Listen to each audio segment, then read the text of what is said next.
ሳቄን ስጠኝ ልብ አንጠልጣይ ታሪክ ደራሲ ሰሚናስ ተራኪ ሶፊያ ዩሱፍ።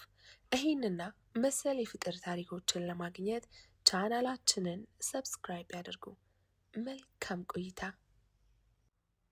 አልነጋም ያለው ሌሊት፣ ጭው ሰከን ያለው ሌሊት፣ ዛሬ ያለ ወትሮው እምቢ አልነጋም ያለ ይመስላል። ይህ ቤት ላይዘጋ የተከፈተ ላይከፈት የተዘጋ ይመስላል። ከሌሊቱ 8 ሰዓት ከአስፈሪው ቤት ጨለማ ከወረሰው የአዲስ ሕፃን ልጅ ድምፅ ተሰማ። የልጁ ለቅሶ እናቴ ለምን ወለድሽኝ ይመስላል። እናትና አባት ደስ ብሏቸዋል። እናት በስስት የኔ አበባ እናልኝ እያለች ከፈርጣማው ከባሏ እጅ ተቀበለችው። አዋላጅ በሌለበት ተወልዶ የእናቱ እቅፍ ውስጥ ገባ። የልጄ እናት መጣሁ ብሏት ተነሳ። በዚህ ጨለማ ወዴት ነው የምትሄደው? እመጣለሁ አልኩሽ እኮ።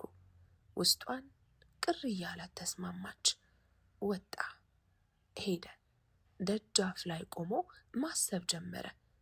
አሁን ይሄን ልጅ ምን ላበላው ነው? ሚስቴንም ልጄንም አይኔ እያየ ልጣቸው? ጌታዬ ይቅር በለኝ። ወደ በሩ ዞሮ የኔ ውድ ሚስት ይቅር በኝ ጌታዬ፣ ሚስቴንም ልጄንም አደራ አለው። ለውስጥ አዋቂው ጌታ ወዴት እንደሚሄድ ሳያውቅ በለበሰው ሱሪና ሸሚዝ ወጣ። ሄደ ወደ ጨለማው ቤቱ። ዳግም ላይመለስ። ንጋት ላይ የህመም ስሜት ሲሰማት አይኗን ሳትገልጥ መኝታዋን መደባበስ ጀመረች።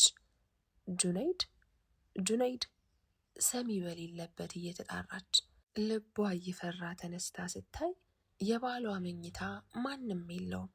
ድምጿን ከፍ አድርጋ መጣራት ጀመረች። የእሷ ጥሪ የቀሰቀሰው ሕፃኑም ማልቀስ ጀመረ። የሕፃኑ ለቅሶ በቃሽማ አባቴ ጥሎኝ ሄዷል። ከእንግዲህ በኋላ በጨለማ ወደ ነገሰበት ቤት አይመለስም። እማ ስሚኛ፣ ፈተናውን ማለፍ አቅቶት ጥሎን ጠፋ። አይ አይሁንም ጁኒ፣ አንተ እንደዚህ አታደርግም። ያ አላህ፣ ሰማዩ ነጭ ነው፣ ፍክት ብሏል። ላየው ሰላም ይሰጣል። በዳበስኩት ያስብላል። የሂክማ ቤት ግን አትድረሱብኝ፣ አትምጡ፣ አትክፈቱኝ፣ አልነጋም፣ አልጠራም ይላል። የሂክማ ስቃይ ሀብሎ ጀመረ። በደም የተጨማለቀውን ሰውነቷን እየጎተተች ተነስታ በሩን ስትከፍት ብርሃን አየች። የገባት ሚስጥር ያለ ይመስል ፈገግ አለች። ይሄ ሰውዬ መወገድ አለበት። 3 የታወቁ ወንበዴዎችን ሰብስቦ በተጠንቀቅ እያዘዛቸው። እሱ አያሰጋም። አሁን በክፍያው እንስማማ። ለእያንዳንዳችሁ 10 ሺህ ብር ከፍላችኋለሁ። በዚህ እንስማማ። 3ቱም ተያይተው በመካከላቸው አንዱ 5 ጨምርልን አለው። እሺ ብስራቱን ነገ ጠዋት መስማት ፈልጋለሁ አላቸው ለሰሚ በሚያስፈራ ድምፁ። አትጠራጠር ብለው ከመኪናው ወርደው ወደ ተባሉበት ቦታ አመሩ። እበቀልሃለሁ። ገና ምን አይተህ? የምትተማመንበት ገንዘብ አያድንህም። ገና ቆሜ ሞትህን አያለሁ። ጠብቅ አንተ ውሻ፣ ታያለህ። የሚሰማው ይመስል ይጮኋል። ሀገር አማን ብሎ ሱብሒ ሊሰግድ እየወጣ ሳለ ነበር ያላሰበው ሙሲባ ያጋጠመው። 3ቱም ወንበዴዎች ከበውት ቆሙ። 3ቱም የያዙትን ስለት እያሳዩት በኪሱ ያለውን ሙሉ በሙሉ ተቀበሉት። በዛም አላበቁም። ልክ ሊወጉት ሲሉ አንድ ወጣት ደረሰለት። ሱብሒን የሚሰግድ አላህ ካላሰበው ሙሲባ ይጠብቀዋል ነው ነገሩ። 3ቱም ሮጠው አመለጡ። ከአንድ ጥግ ቆመው እየተበሳጩ አንተ ጩጬ፣ ስራችንን እንዳከሸፍክብን አቀርም፣ ተራህን ጠብቅ። አላህ ይስጥልኝ። እጁን ለመሳም እየዳዳ፣ እረ አያስፈልግም፣ አላህ ነው የጠበቀህ። አልሐምዱሊላህ እየደጋገመ አመሰገነ። ወደ መስጅድ ገብተው ሰግደው እየወጡ ሳለ ቁርአን እየቀራ የመቆየት ልምድ ያለው ሰሊምን መጠበቅ ጀመረ። ሲዘገይበት ሊጠራው ገባ። ትከሻውን እየነካካው አንዴ ላውራህ አለው፣ ቁርአኑን እየዘጋ። አቤት፣ እሺ እያለ ተነሳ። ወጣቱ ማን ነው ስምህ? ፈገግ እያለ ሰሊም እባላለሁ አጸፋውን እየመለሰ። እኔ አቡዘር እባላለሁ። ቅር ካላለህ እቤቴ ምሳ ልጋብዝህ። አይ ሹክረን፣ ዛሬ ሐሙስ ነው አይመቸኝም፣ ባይሆን ሌላ ጊዜ አለው። ቅር እያለው ተስማማ። እዚህ ሁሌም እንደሚገናኙ አውርተው ተለያዩ። ሰሊም በጠዋት ስራ የመግባት ልምድ አለው። ከደሃ ቤተሰብ የተገኘ ነው። ለዛም ስራ ላይ አያሾፍም። የግል ድርጅት የሂሳብ ክፍል ማናጀር ነው። በጣም ዝምተኛ ስለሆነ ሁሉም ይወዱታል። እትዬ በደከመ ድምፅ መጣራት ጀመረች። ከእሷ በቅርብ ርቀት የምትገኘው እትዬ ኸዲጃን አፈር በበላሁ ልጄ፣ ምን አገኘሽ እየተሯሯጡ መጡ። ሂክማን ልክ እንደ ልጃቸው ነው የሚያዩት። ሂክማን ብትሆን ልክ እንደ እናቷ ነው የምታያቸው። ፍቅራቸው ያስቀናል። ታዲያ ሲያዩት አላስቻላቸውም። ደግፈው አስገቧትና ደሟን እየጠራረጉ የት አለ ጁነይድ? የት ነው አሏት። ይህን ጊዜ እትዬ አልቻልኩም ብላ ልፍስፍስ አለችባቸው። የኔ ልጅ ቆይ ጠብቂኝ። ባጃጅ ሊጠሩ ወጡ። ለባለ ባጃጁ መንገዱን እየጠቆሙት ቤት ደረሱ። እየወረዱ እና የኔ ልጅ እናግዘኝ፣ ፍጠን፣ ሂክማ በጣም ተዳክማለች። ሁኔታዋ ለከድጃ ቢያስፈራትም ተስፋ መቁረጥ አልፈለጉም። ባለ ባጃጁ ሂክማን ደግፎ ኸዲጃ ሕፃኑን አቅፈው ወደ ሆስፒታል አመሩ። እትዬ ኸዲጃን ጁነይድ የት ሄዶ ነው የሚለው ጥያቄ አላስቀምጥ አላቸው። ዶክተሩ ኸዲጃ ከተኛችበት ክፍል እየወጣ አዩት። ዶክተር፣ ልጄ እንዴት ናት? እርስዎ ብቻ ኖት? ባለቤቷ የለም? እትዬ ኸዲጃ እኔ ይበቃለሁ። ምን ነው ልጄ ደህና አይደለች? ይከተሉኝ እናቴ ብሎ ወደ ቢሮ ሄደ። ገብተው ቁጭ እያሉ ልጃችሁ ናት? አዎ ዶክተር፣ ሕፃኑን ስትወልድ በጣም ደም ፈሷታል። ስለዚህ እዚህ መቆየቷ ግድ ነው። ልጁም የእኛ እንክብካቤ ያስፈልገዋል። እሺ እንዳላችሁ። አሁን ልጄን ማየት እችላለሁ? አዎ ይችላሉ።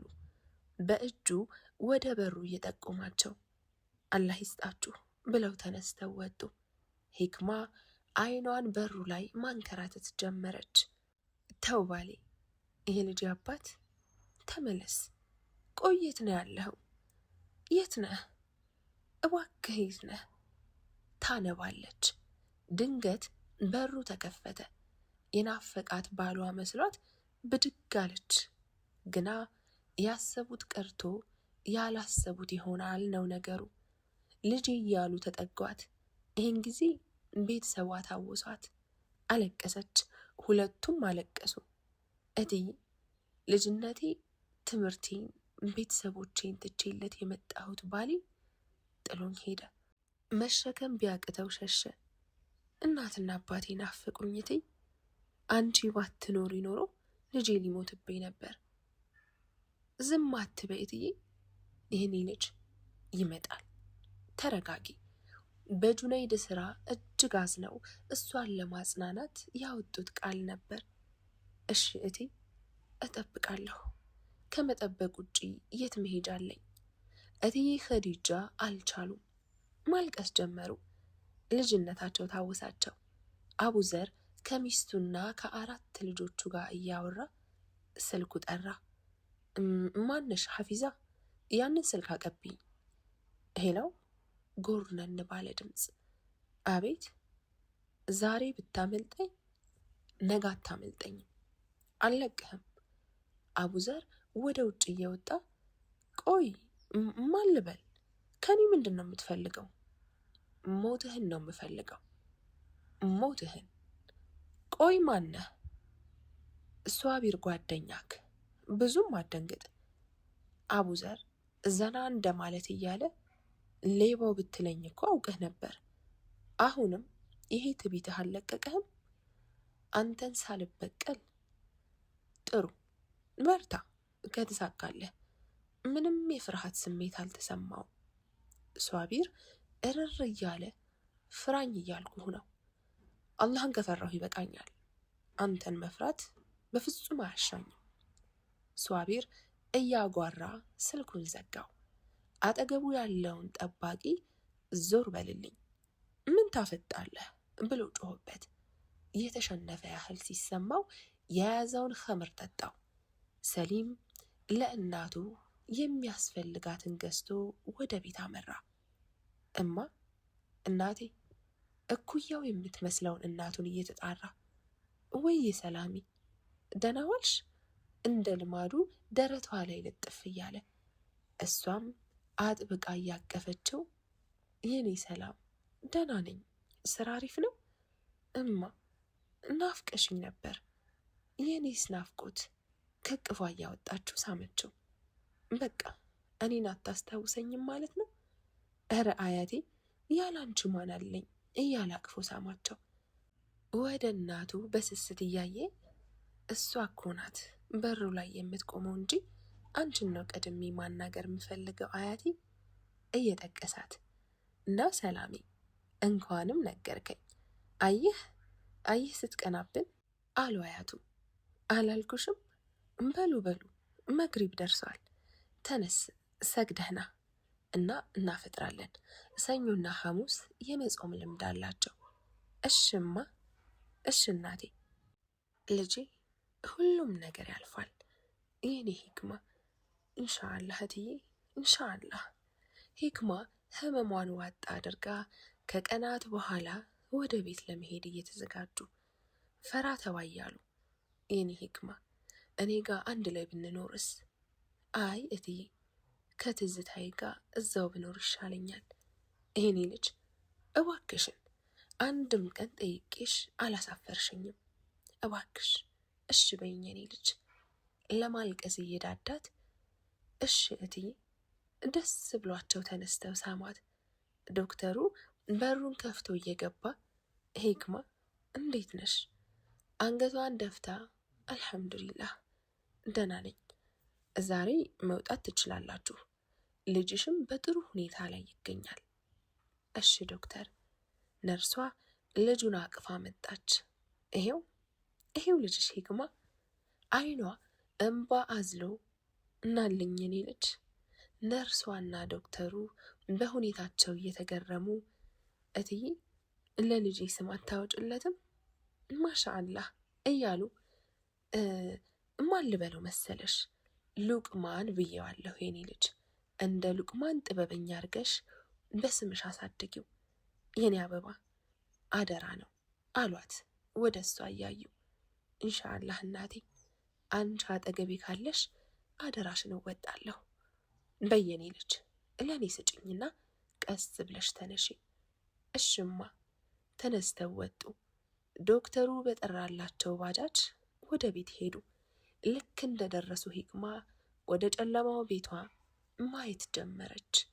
የባሏ ትዝታ መጣባት። ናፍቆቱን መቋቋም ባያስችላት አምርራ አለቀሰች። ክፍል 2 ይቀጥላል።